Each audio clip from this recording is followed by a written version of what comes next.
हैं? कृष्ण कैसे हैं? कृष्ण क्यों कहते हैं उनको? कृष्ण वर्ण के हैं। कृष्ण यानी सांवला। लेकिन शंकर भगवान कैसे हैं?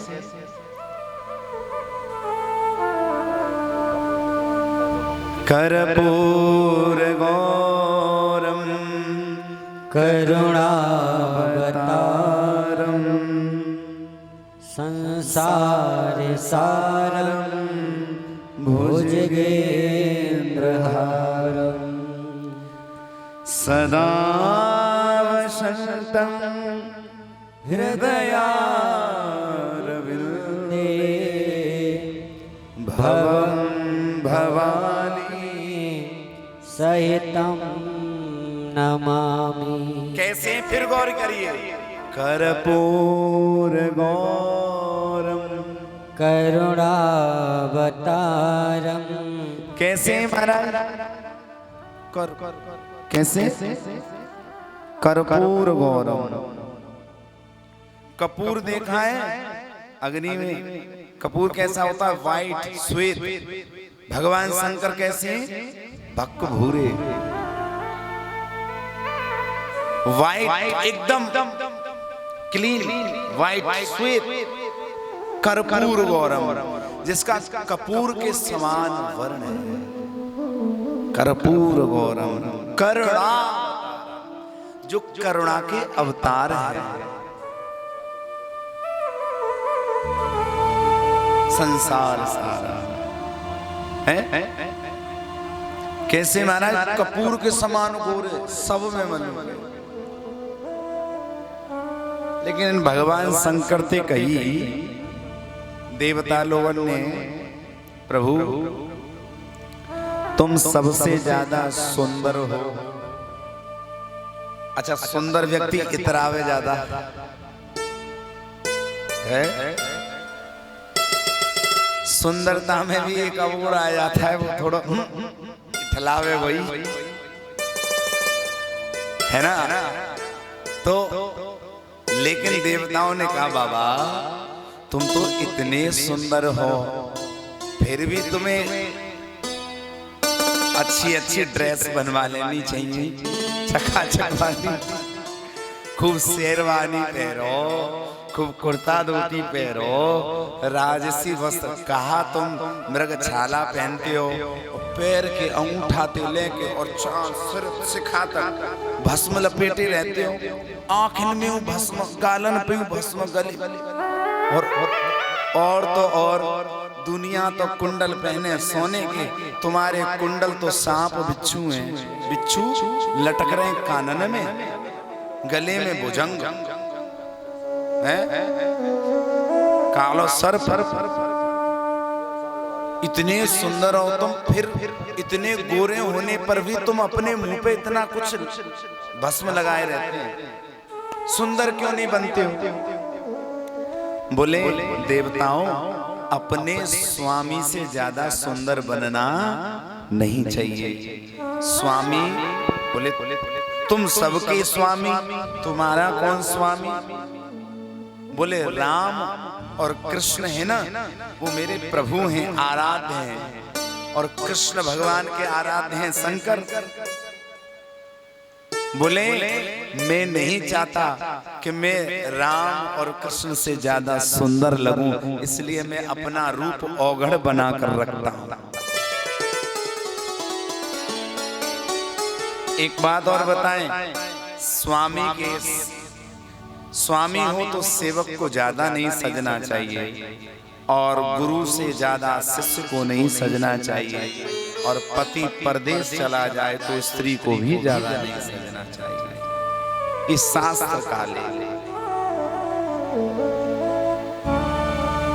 तो भगवान कितने अद्भुत हैं हमारा शंकर भगवान।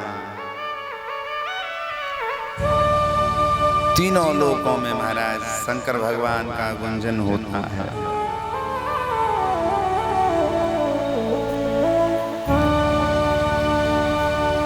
श्री सूजी महाराज से महापुराण में कल आपको बताया क्या खाना चाहिए।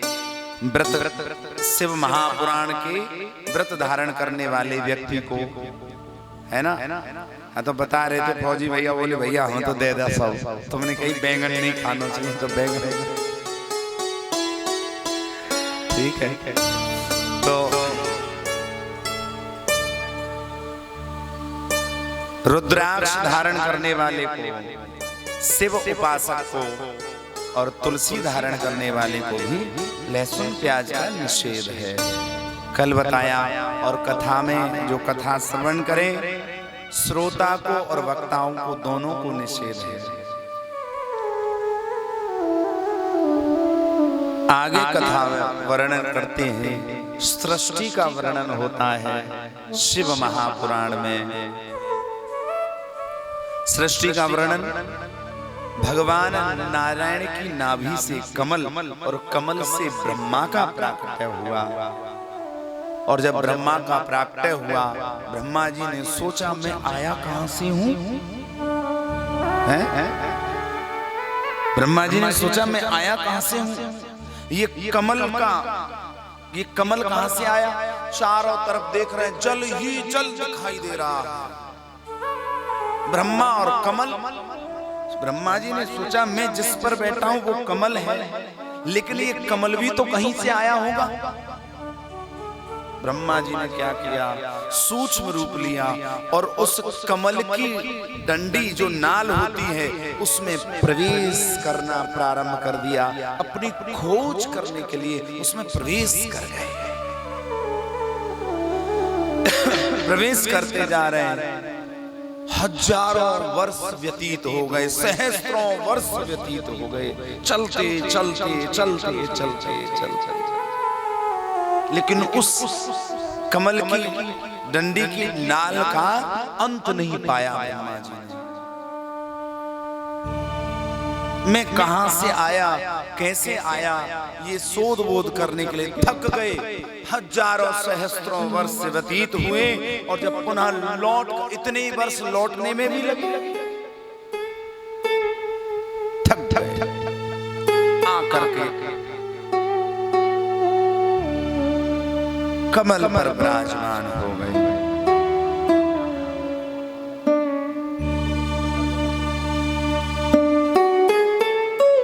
थक गए और आकर के बैठ गए। और जब बैठे तो अब तब मन ही मन प्रार्थना कर रहे हैं, मुझसे भी अतिरिक्त मुझको भी जीवन दान देने वाला, इस कमल को प्रकट करने वाला, जो अंतर्यामी रूप भगवान है, ईश्वर है, जो मैं जानता ही नहीं हूं। अगर मैं केवल होता तो मैं सोचता मैं, लेकिन कैसे ये कमल भी कहीं से आया है। तुरंत भगवान शंभु की कृपा से आकाशवाणी हुई और आकाशवाणी में 2 अक्षर हुए, ता प। पहले ता और प, अब इन ता प के चक्कर में पड़ गए ब्रह्मा जी। अब ब्रह्मा जी ने ता और प को जोड़ दिया तो तप हो गया। बोले तप करो तप करो तप करो, और समाधिस्थ हुए। बोले तप का मतलब इस नाल में जाना नहीं है, इस कमल की डंडी की नाल में जाना नहीं। बोले तप का अंदर, जो अंदर की नाल है हृदय है, जो ध्यान धारणा समाधि है, आज्ञा चक्र। हमारे अंदर कई चक्र होते हैं, परीक्षित कई मूलाधार,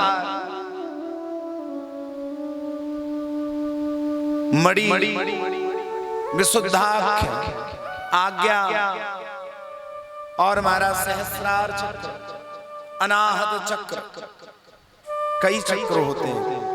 महाराज बैठ गए और अंदर की बाहर की यात्रा छोड़ दी, अंदर की यात्रा कर। देखिए, बाहर की यात्रा आप तभी तक कर सकते हैं जब तक हमारे पैरों में बल है,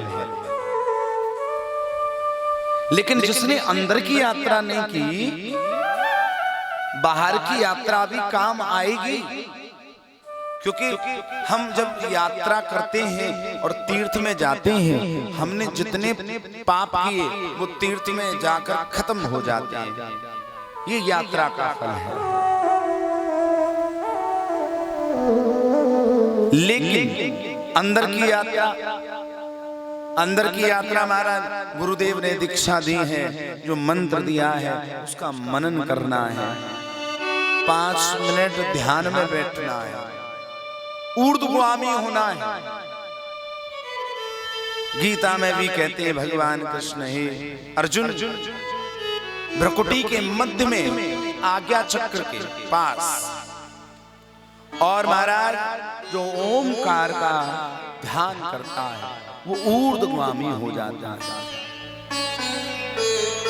इसलिए ऊर्ध्वगामी होना बड़ा अनिवार्य है महाराज, तभी तो चमक दमक ऐश्वर्य महाराज तेज प्रभावशाली होता है। अब भगवान ब्रह्मा तप करने लगे। अब जैसे जब तप हुआ पूर्ण तो नारायण भगवान सामने प्रकट हो गए। बोलिए नारायण भगवान की जय जय जय श्री राधे, जय जय श्री राधे, जय जय श्री राधे। महाराज जैसे ही प्रकट हुए, अब ब्रह्मा जी ने नेत्र खोले। अब ये तो खोज रहे थे कि कहां से मैं आया हूं। अब उससे सामने नारायण खड़े हैं। बोले हम आ गए। बोले तुम कौन? नारायण भगवान बोले हम कौन? जिसको तुम तपस्या से बुला रहे थे मैं वही हूं। बोले मैं आपका परमात्मा ईश्वर। ब्रह्मा बोले पहले हम आए हैं, तुम तो अभी आए हो, तुम तो अभी आए हो, प्रकट हुए हो। पहले हम आए तो हम बड़े कि तुम बड़े? बोले हम बड़े हैं तुम नहीं। दोनों में विवाद होने लगा। और महाराज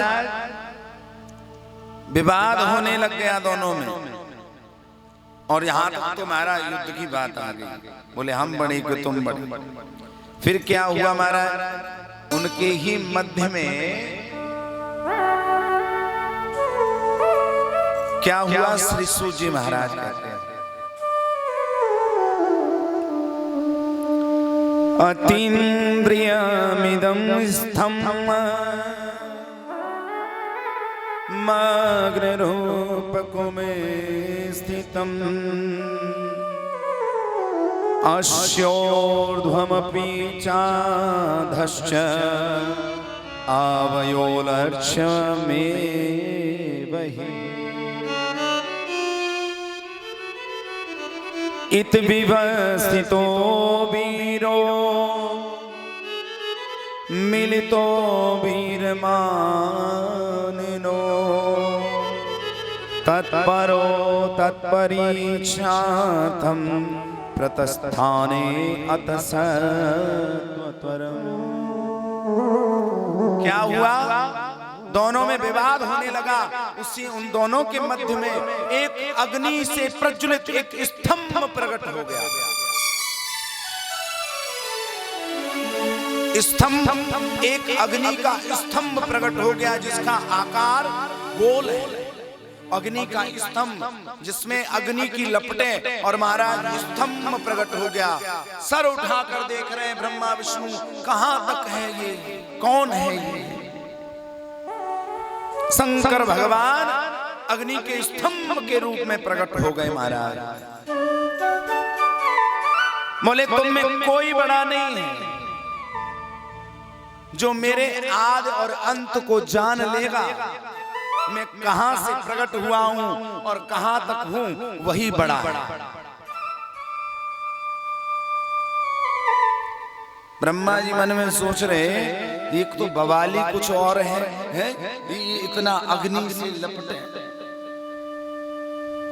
अब कई लोग शिवलिंग को गलत रूप से व्याख्यान कर देते हैं, लेकिन भगवान का जो शिवलिंग का जो रूप प्रकट हुआ, जो ये लिंग है शिवलिंग की, जो महाराज ये पार्वती जी का हस्त कमल है, हमारे शंकर भगवान, जो हमारे शंकर भगवान हैं, ये जो होता है, ये जो घेरा है ना, ये पार्वती जी का हस्त कमल है। और ये जो शिवलिंग है, लिंग है गोल आकार में, ये भगवान जब ब्रह्मा और विष्णु दोनों आपस में विवाद कर रहे तब ये लिंग प्रज्वलित होकर के प्रकट हुई, तब से शिवलिंग प्रारंभ हो गई। अब इनको गलत रूप से कई मनुस्मृतियों को मुगलों के शासन में फाड़ फाड़ करके और गलत रचनाएं कर दी महाराज। शिवलिंग कैसे प्रकट हुई? प्रथम, ये प्रथम शिवलिंग प्रकट हुई। और महाराज भगवान अग्नि के स्वरूप में लिंग बहुत ऊंचाई तक, जिसमें महाराज अग्नि की लपटें,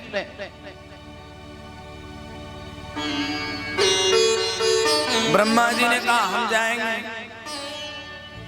विष्णु भगवान ने कहा हम भी जाएंगे महाराज। अब तो महाराज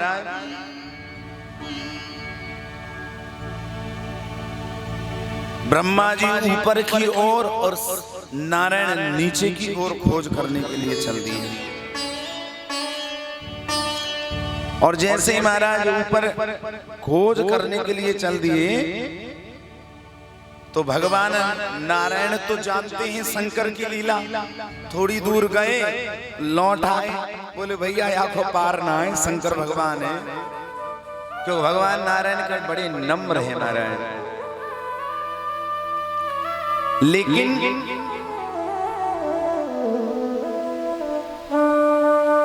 ब्रह्मा जी जाते जा रहे हैं, अपनी शक्ति को क्षीण करते जा रहे हैं और हंस का रूप लेकर ब्रह्मा जी ने हंस का रूप लिया और उड़ करके चले उसको खोज करने के लिए। उस लिंग से कहीं से जहां उसका अंत होगा, पार होगा, वहां से केतकी नाम का पुष्प गिरता हुआ आ रहा था। और जब वो गिर रहा था और देख रहे ये कहां से आ रहा है, इसका मतलब कहीं से तो आ रहा है, जहां शिवलिंग पर चढ़ा था वहां से गिरता आ रहा। बोले भैया रुको रुको, बोले कहां से आ रहे हो? बोले महाराज हम तो शंकर भगवान के मस्तक पर विराजमान रहते हैं, वहीं से आ रहे हैं, इसका मतलब कहीं अंत तो होगा इसका। ब्रह्मा जी ने कहा भैया एक काम कर दो। बोले कहा हम थक गए हैं, हमारा एक सपोर्ट कर दो। बोले क्या सपोर्ट करें?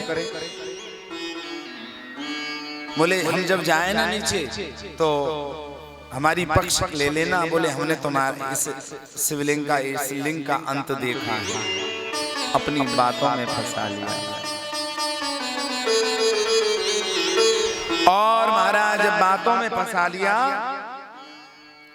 और जब लौट कर आए महाराज कहा हमने देखा है इसका अंत, नहीं तो इस केतकी नाम के पुष्प से पूछ लो। बोले हाँ इन्होंने देखा है। इतना सुना उस लिंग ने महाराज, जो भगवान शंकर का स्वरूप, तुरंत भगवान शंकर प्रकट हो गए। ब्रह्मा जी से क्रोध में आकर कहा झूठ बोलते हैं, तुमने देखा है। और एक लट उखाड़ी और महाराज क्या हुआ, भैरव नाम का रुद्र प्रकट कर दिया। वो कहा जाओ, ब्रह्मा जी के उस समय 5 मुख थे, जिस मुख से झूठ बोला इस मस्तक को काट। और केतकी के पुष्प से कहा तू मुझको सबसे ज्यादा प्रिय और तूने झूठ का सहारा लिया, जा आज के बाद यदि कोई तुझे मुझ पर चढ़ाएगा वो मेरा शत्रु होगा। रोने लगा है वह पुष्प। बोले प्रभु क्षमा कर दो, बहुत बड़ी गलती हो गई मुझसे, क्षमा करो, अपराध बन गया बहुत बड़ा, क्षमा कर दो, क्षमा कर दो। बोले मैं तो आपका बहुत प्रिय हूं ना, तो अगर प्रिय से कोई गलती हो जाए तो क्षमा कर देते हैं। भगवान शंकर क्या है पहले ही बताया, कर्पूर गौरम करुणावतारम, करुणा के अवतार हैं। रीझ गए, भोले वाले है ना। बोले सुन मेरा श्राप है कि तुझे मुझे कोई नहीं चढ़ाएगा, लेकिन हाँ, मैं तुझे वरदान देता हूं, मुझे छोड़कर तू समस्त देवी देवताओं के पूजन में उपयोग होगा, और जिस देवता पर तुझे लोग चढ़ाएंगे उसकी वो मेरी भक्ति शीघ्र पा जाएगा, लेकिन मुझ पर नहीं। कृपावान है महाराज। ब्रह्मा जी का अभिमान तोड़ा और कहा, आप नारायण तुम्हारे समक्ष खड़े, फिर भी तुम्हें अभिमान हुआ, अभिमान रूपी मस्तक को काट डाला। प्राय इस कथा से यह शिक्षा ग्रहण करनी चाहिए महाराज कि वो मस्तक कट जाने योग्य है जिसमें अभिमान भरा हो। अच्छा, अभिमान कब नहीं रहता? जो सर बड़ों के आगे, नारायण के आगे, संत के आगे, भगवंत के आगे जो झुकता रहता है उसमें कभी अभिमान नहीं रहता। और जिसका सर नहीं झुकता है महाराज, विनम्रता भी एक अपने आप में महाराज एक कला है। विनम्रता में बड़ी ताकत है। एक होता है महाराज विनम्र व्यक्ति जो विनम्र रहता ही है, और एक होता है दुष्ट जो विनम्र बनने, अपना काम बनाने के लिए विनम्र बने, तो वहां पे ज्यादा देर विनम्रता में नहीं रह जाए, वो असली बात पे आ ही जाए। वो जोर से बोलो राधे राधे, और जोर से बोलो राधे।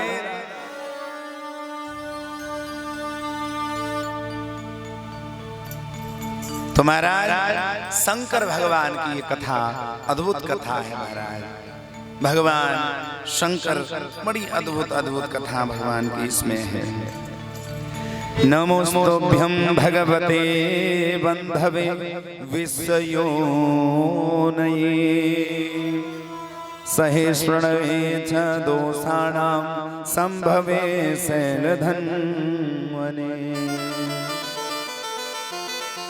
महाराज आज जब उस केतक को, केतकी के पुष्प को महाराज क्षमा किया और कहा, मुझे छोड़कर ब्रह्मा विष्णु इत्यादि सब लोग आप। शंकर भगवान बड़े अद्भुत हैं क्योंकि ये भोले भाले भी हैं महाराज। इनका देखो, शिवलिंग घर में, बहुत से लोग कहते हैं घर में भी शिवलिंग रख सकते हैं। शिवलिंग महाराज जो घर में इतनी बड़ी शिवलिंग से ज्यादा नहीं रखनी चाहिए। और यदि शिवलिंग नर्मदेश्वर है, एक नर्मदा नदी में जो निकलती है ना अपने आप स्वयंभू,